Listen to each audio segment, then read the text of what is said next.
फरीदाबाद में लगातार पॉल्यूशन का आईक्यू लेवल हाई जा रहा है, जिसके चलते किसानों पर ठीकरा फोड़ा जाता है कि किसान अपने धान की पराली को जलाते हैं, जिसकी वजह से प्रदूषण लगातार बढ़ जाता है। लेकिन जब किसानों से बातचीत की गई तो उन्होंने बताया कि हमारी पराली हम जलाते नहीं हैं, बल्कि उसे कटवाकर भैंसों के चारे के रूप में उपयोग करते हैं।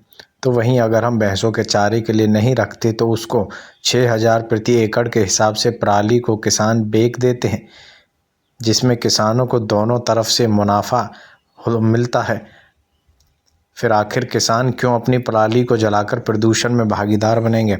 आपको बता दें कि जिस तरह से आप दृश्य में देख पाएंगे कि जो किसान है वो अपनी पराली को इकट्ठा कर भैंसों के चारे के रूप में उसका प्रयोग करते हैं और कहीं ना कहीं खेतों में बचने वाली झुंडियों को जोतकर उनका खाद बनाने का काम खेतों में किया जाता है, जिसकी वजह से लगातार खेतों में फसलों में इजाफा किसानों को देखने को मिलता है।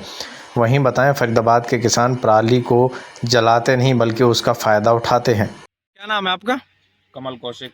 कमल जी, लगातार प्रदूषण बढ़ रहा है और जो ठीकरा है वो किसानों पर फोड़ा जाता है कि किसान अपनी प्याली को जला रहे हैं। आप किस तरह से देखते हैं इस मुद्दे को?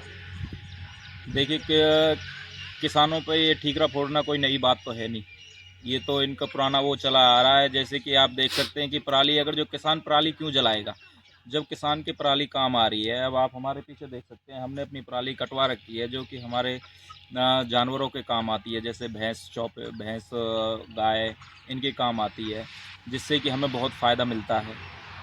तो हम क्यों पराली को जलाएंगे? ये तो किसानों के ऊपर एक सरकार का ठीकरा फोड़ दिया जाता है। ये कंपनियों का जो पॉल्यूशन जो होता है उसको किसानों का पॉल्यूशन बता करके किसानों को इसके लिए वो किया जाता है। तो प्याली से मुनाफा भी मिलता है अगर आप देखते हैं तो क्या कुछ रेट उसका? पराली से पूरा मुनाफा मिलता है। क्या है कि अब आप जैसे कि आप देखते होंगे कि भूसे का जो रेट है वो इस समय बहुत ज़्यादा है, जिससे कि किसान की पराली को खरीदा जाता है और भैंसों का चारा पराली से बनाया जाता है।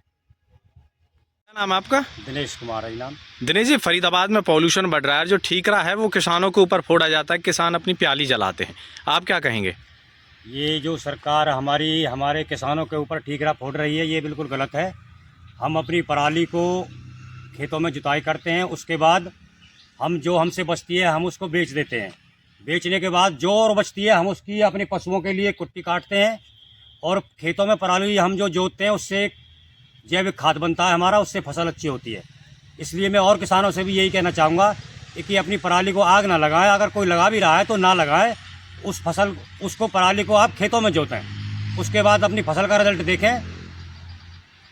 तो जलाने से ज़्यादा कहीं ना कहीं प्याली को बेचने में आपको मुनाफा लगता है? हाँ, मुनाफा लग रहा है कि हमारे यहाँ 7,000 रुपये पर एकड़ की कटाई हो रही है, हमारी 6,000 रुपये पर एकड़ की पराली बिक रही है।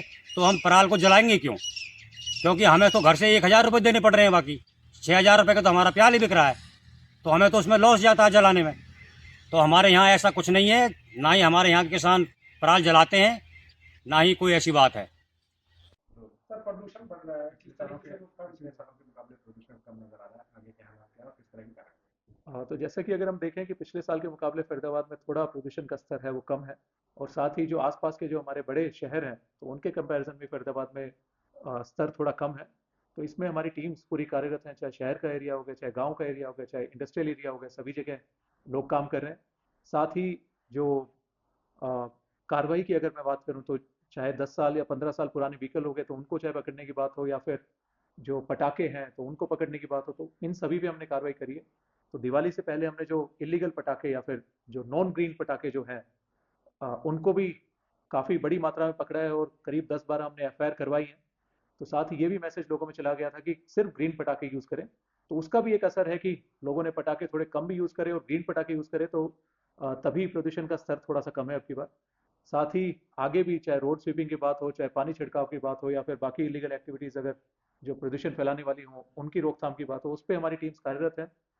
कोशिश हमारी यही है लोगों के साथ मिलकर कि प्रदूषण का स्तर कम।